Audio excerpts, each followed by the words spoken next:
life spent with you. So here I am to worship, here I am to bow down, here I am to say that you're my God. You're altogether lovely, altogether worthy. In a previous lesson, we talked about consider Jesus, the apostle, high priest of our calling. We talked about the names and titles and designations of who Jesus is, discussed all those. But we've been studying the book of Hebrews in our Sunday morning class. And there's an interesting passage that's seen in Hebrews in the 12th chapter. And it's one that oftentimes is just hit upon and then kind of glossed over. And it's the 12th chapter and verse 24, wherein the writer points out the following. He notes, and he'll note it even sooner as soon as I get there.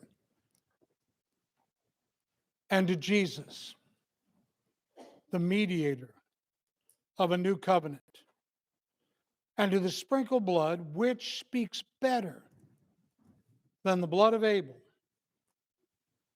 Well, the blood of Christ does indeed speak.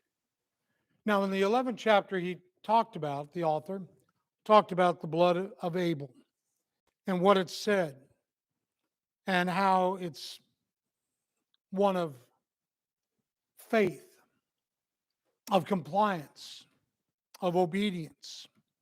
It's all of those things. But when you begin to sit back and think about the blood of Christ, it is infinitely, well, I know it's hard to say, but it is infinitely beautiful. It's bittersweet. Because on one hand, you have the anguish. And I can't even begin to think about the anguish he must have gone through. On the other hand, the absolute sublime beauty of all that he did for us. Because by and through his blood, he opened up and he inaugurated in a new and living way. In the 14th chapter of the book of John, let not your hearts be troubled. Believe in God, believe also in me. And in verse 6, for I am the way, the truth, the life. No man cometh to the Father but by me. Now, when we hit that, we fail to really appreciate the little word the. It's an article. And it is definitive. The way, the truth, the life. There is none other. There is none other. So don't look for anything other to come from God, for there is none other. So Jesus said, I am the way, I am the truth, I am the life.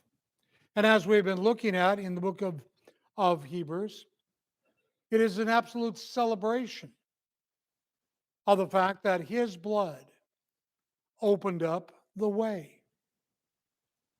I'm not ashamed of the gospel of Jesus Christ, Paul writes. For it is the power of God unto salvation to everyone who would believe, to the Jew first, and also to the Greek. Yeah. The promise was to the Jew, but entailed within that promise and the prophecy was the instance that the Gentiles would be allowed to enter in. And so when the writer talks, as he begins to conclude his thoughts, he said, I want you to listen. I want you to listen to what the blood of Christ is saying, what it signifies, what it does. Time Magazine, back when Time Magazine was doing Time Magazine. This is from 2004. They had a really interesting article in it. Why did Jesus have to die? Well, he had to die because if he had not died, you and I would have no hope whatsoever. We'd have no way to find access to the Father. And so when you begin to think about what the blood of Christ says, you need to factor in all those things. This afternoon, we're going to talk about the last words of Christ as he's there on the cross and the last things that he says. And even as I was putting that lesson together, I was putting myself in any number of hospital rooms or hospice care rooms where I've heard individuals say their last words. And as we contemplate that this afternoon, I want us to do so under the umbrella, if you would, of what the blood of Christ says, what it signifies, what it ushers in for us. No pun intended with the word usher. I would be swift if I weren't so astute.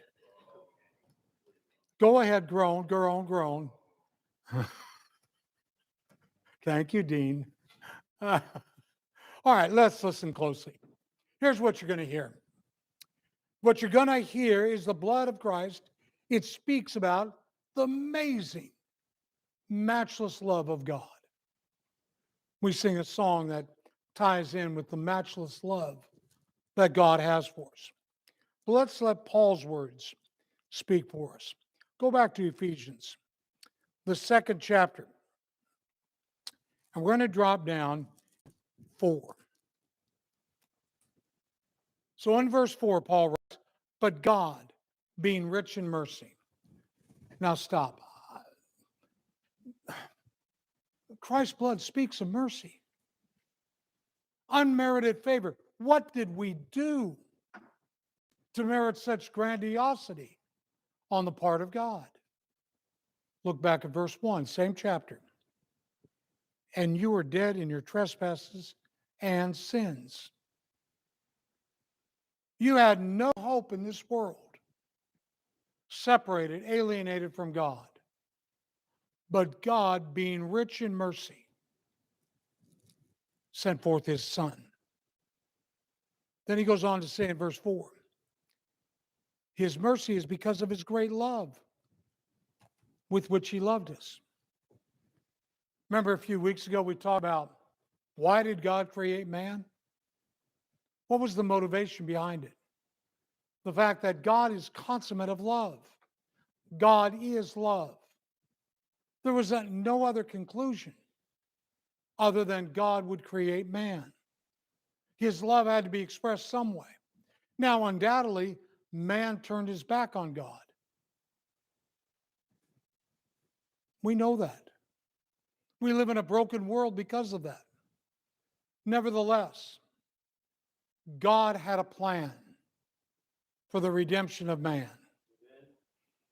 And that plan was established before time was. Ephesians, the 1st chapter. And that plan centered in and around the blood of Christ.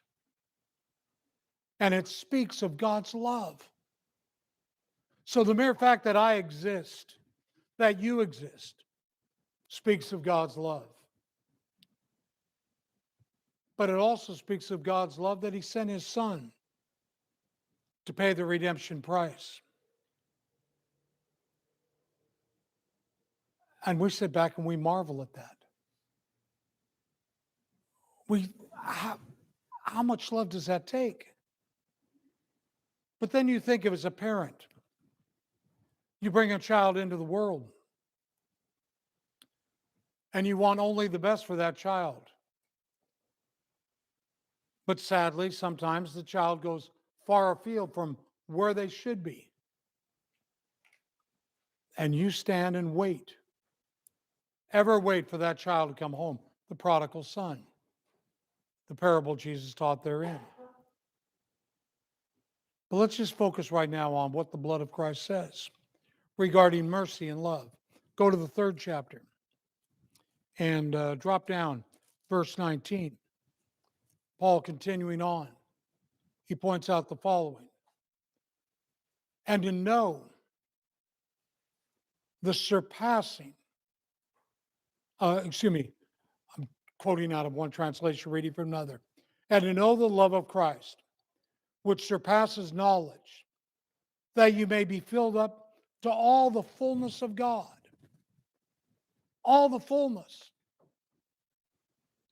You are a receptacle. And the blood of Christ allows you to be that receptacle. That the love of God, that the mercy of God, that the grace of God can bestow itself upon you. Now, people go, they're not worth it. They say, God's grace, God's mercy can't reach me. Paul just said it can.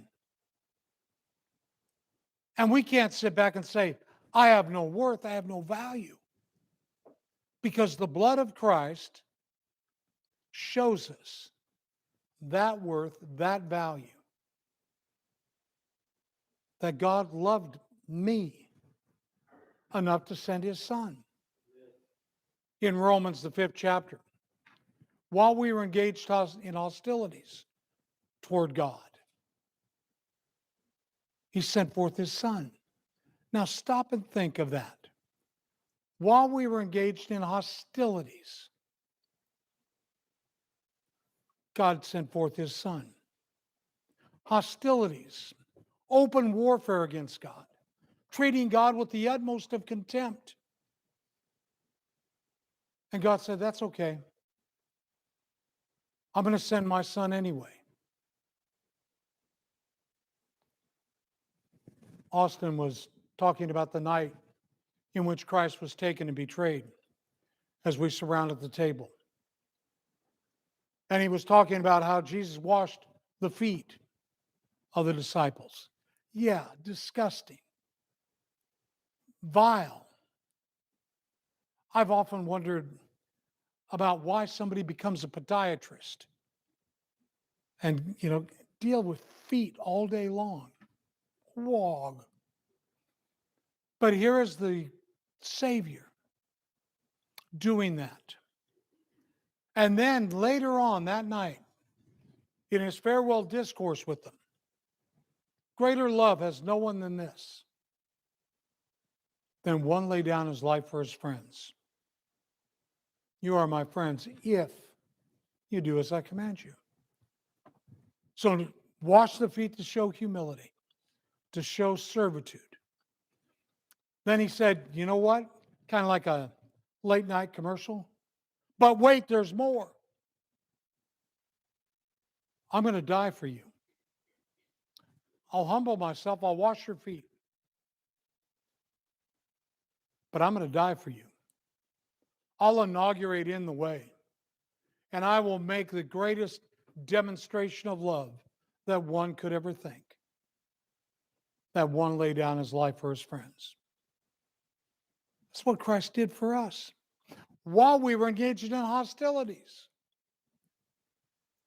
doing everything we could to get away from him, to inflict harm. He still went to the cross for us.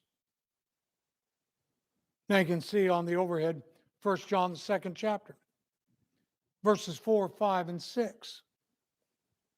Powerful what John writes.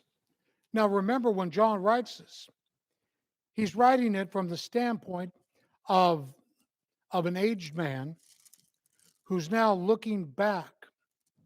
And as he looks back, he's thinking of all that Christ had done, all that Christ has said.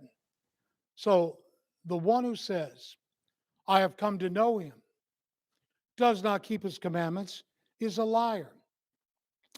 The truth is not in him. But whoever keeps his word, in him, pay attention now to what's coming next. In him, the love of God is perfected. It's perfected. By this we know that we are in him, by obedience. That love, that manifestation of what Christ's blood says, is perfected in us. I heard a man one time. I was doing some counseling between he and his wife. And she goes, he never says he loves me. And he was incredulous when he heard that. And he got really angry. You could hear it in his voice. And he looked at her. How dare you say that? And she goes, well, you never say it. He said, I say it every time I go to work. Every time I come home and bring your paycheck. And I give it to you. I'm saying I love you. Oh, he was angry. I would have liked to have been able to communicate in my voice how angry he was. See, the blood of Christ speaks volumes without saying anything. I love you. I love you. And I'm proving it by what I'm doing for you. I love you. Do you love me? Do you have that ardent love for me? Then if you do, you'll keep my commandments. So when the writer of Hebrews says, listen to the blood of Christ, it speaks volumes. It speaks volumes. It also speaks about the wretchedness of sin, that we were caught in its web, ensnared. We were talking yesterday about the popcorn ceiling in our living room. And it was brought out, well, you know, it's a place where spiders love to go. Lots of spider webs. And I got looking and I was looking, oh, are there spider webs up there? And was somebody trying to tell me something? But sin is where wretchedness hides. And what is sin? 1 John 3:4 talks about sin is lawlessness. Lawlessness. It is when we go contrary to God's pattern, God's plan. And we know for all have sinned and fall short of the glory of God. We recognize that the wages of sin is death. But there is a free gift that comes from God, and that is life. But when you begin to think about how God views sin, that sin causes such a separation between the individual and God. It's a chasm. It's darkness. But yet Christ was designated to deal with that. Words can't begin to paint the wretchedness of sin. How do you do it? How do you describe the deplorable nature? And I want you to think in your mind's eye, the most detestable thing you've ever seen. You got it? That doesn't even begin to describe the wretchedness of sin in God's eyes. Doesn't even begin. Austin talked about washing feet. Piece of cake. When you think about the wretchedness that sin is. And so because of the deplorable nature of sin, Jesus had to become sin on our behalf. He didn't actually become sin. He became the scapegoat for sin. And so when he died on the cross, it was sins are placed on him. He paid that price for us. And how precious that is. And so, yeah, it was ugly. It was horrible for him to go through. It was not sanitized. I mentioned earlier about being in various rooms and hospital rooms, hospice care rooms when people died. Death is never pretty. But in most instances, the rooms were clean, comfortable. The individual that was in the state of illness was kept comfortable with the use of various medications. And it wasn't horrific like this when you think about the blood of Christ. It was not horrific at all. That's what Christ went through for us. Oh, it would have been one thing if God the Father would have said, okay, go down, drink some elixir, and you're going to die. No. By the way he died, it showed the horribleness of sin. That's also what it speaks of. So, yeah, love and mercy over here, great.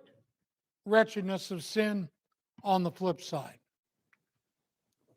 It also says we weren't capable of authoring our own salvation. It is not within man to direct himself. Jeremiah 10, verse 23. Made reference back to Romans, 5th chapter. And primarily what we see there in verse 6, we were helpless. Nothing we could do to affect any kind of a spiritual change for us. But I want you to go back with me, if you would, into the book of 1 Peter, into the 1st chapter. Drop down to verse 8. We're going to actually start in 17.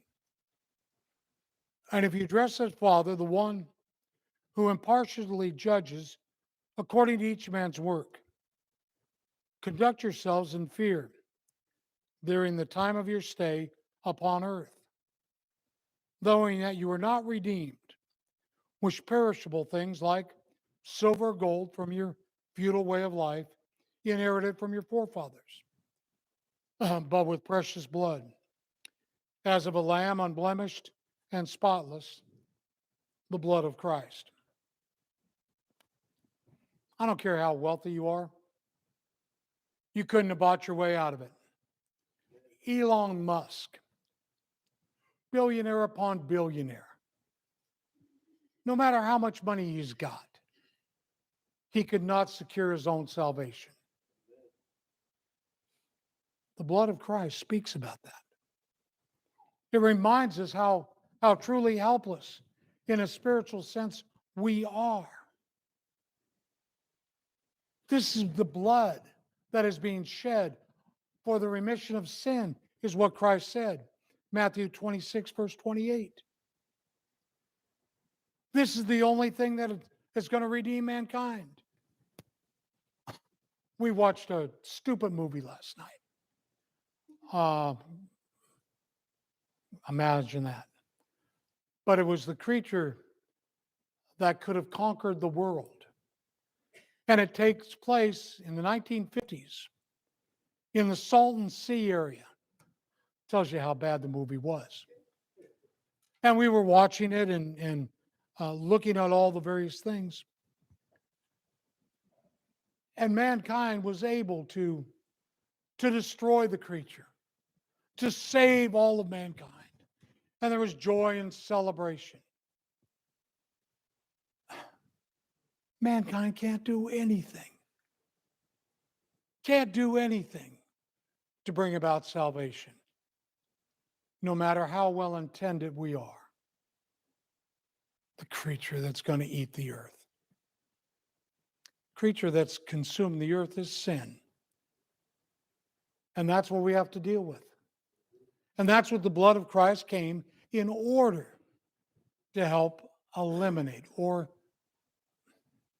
help us overcome sin. So So when you think about the blood of Christ, it also says that. But notice what also it talks about atonement. And I like to break down words. I like to look at them in their simplicity. Dan was talking about looking at a word today, the word consider. And what we need to do is really break it down. Agreed. Let's break down the word atonement. It is that which God provides to us through the blood of Christ. Propitiation for sins, yes. In order to bring about atonement. Atonement. Atonement is reparation for an offense or injury, satisfaction, reconciliation of God and mankind through the sacrificial death of Jesus Christ. Now, what it really signifies, look at it. At, simple word, at. You're at where you're sitting right now. It indicates location. One. Three Dog Night sang about it. One is the loneliest number. A single unit. And ment is a suffix, which indicates that it is an action or a process. Okay, so let's put it into play. Atonement is a process whereby we come to be at one location.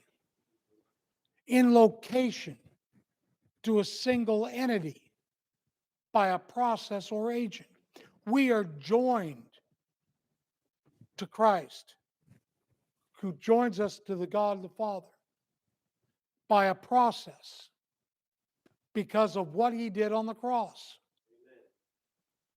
And we look at that and we want that atonement. So we obey. By and through that obedience, we are then joined by God into the body and joined together with him. That's what the blood of Christ says. Blood of Christ talks about all these things. Talks about atonement. Talks about reconciliation. Talks about love, mercy. Talks about obedience. But it also talks about the remission of sin. And talks about the three prong of what Jesus' blood does. It provides remission of sin. Nothing else can do that.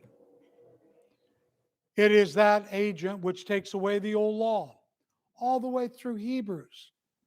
That's what's being discussed, as well as in Ephesians, Colossians as well. It paid the price. It fulfilled the old law. And it purchased the church. Acts 20 and verse 28. Shepherd the church of God, which he purchased with his own blood. Which one of the triune Godhead went to the cross? Was it the Father? No. Was it the Spirit? No. By design, it was the Son. He went to the cross for us by the design of the Father. And in so doing, he purchased the church. He became the source of our eternal salvation. That's what we talk about when we listen to the blood of Christ. Oh, yes. It speaks volumes. So go back to this Time article. Why did Jesus have to die? Kind of interesting, too. Back in 2004, there's a picture of Trump, and he was being praised, the Trump balance sheet. But let's not go there. Let's stay right here. So why did he have to die? And you look at all the reasons that they talk about. Why did he have to die? Papers are falling everywhere. But why? And you look through the article and you read it.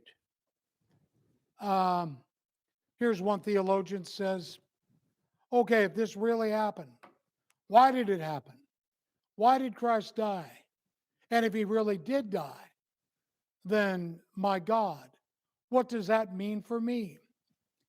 I'm a person living in the 21st century. Is this something I really need to be taking more seriously? To which I respond, oh, yeah, because there's nothing else that has been provided. He died once for all. He died for the price to be paid for sin for mankind. Mankind likes to think of themselves as intelligent. That theologian that wrote that had a doctor before his name. People respect him.